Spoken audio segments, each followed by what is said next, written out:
À travers un mémo, les faîtières et réseaux d'organisation de la société civile guinéenne se sont exprimés mardi 26 avril sur le chronogramme de la transition. Selon les médias du pays, après analyse de quelques étapes clés du projet de chronogramme de la transition proposé par le gouvernement, ces faîtières réseaux d'organisation de la société civile et syndicats, par le biais d'une commission mise spécialement en place, ont proposé 2 ans, 9 mois pour la période de la transition. Selon ces faîtières et réseaux d'organisation de la société civile et syndicats, la transition couvre une période de 33 mois allant du mois de mai 2022 au mois de février 2025.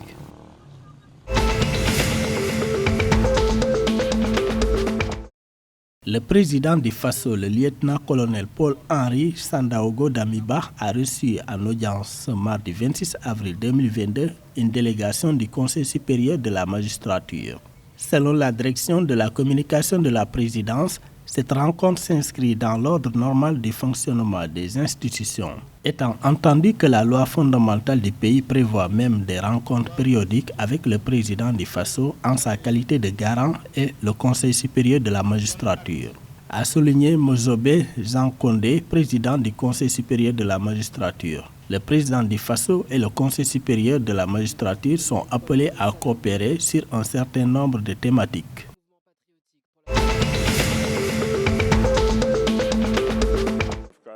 La capitale sénégalaise abrite du 26 au 29 avril la 18e conférence annuelle de l'African Venture Capital Association sous le thème « Résurgence, résilience et résultats, le capital privé en Afrique à la croisée des chemins ». Cette rencontre permet de discuter de l'évolution des tendances qui façonnent le paysage du capital privé en Afrique. Selon les informations, 500 fonds venus de plus de 50 pays prendront part durant les 4 jours d'échange et de partage. Dans les perspectives, des fonds de l'ordre de 1300 milliards de dollars cumulés sont attendus à l'issue de ce rendez-vous économique. L'idée, c'est d'attirer du capital pour les entreprises afin d'attirer plus de capitaux, mais surtout d'attirer les professionnels de l'industrie pour qu'ils soient basés au Sénégal.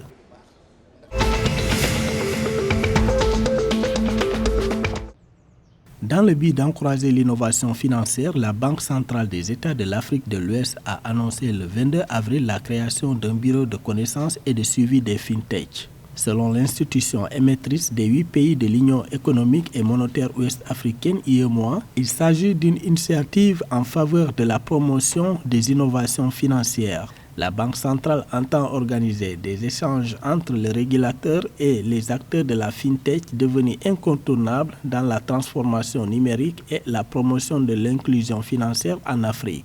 Le recensement réalisé fin 2021 dans l'UEMOA montre que ces startups interviennent principalement dans la fourniture de moyens et services de paiement tels que la distribution de monnaie électronique, le transfert d'argent et l'agrégation de paiement.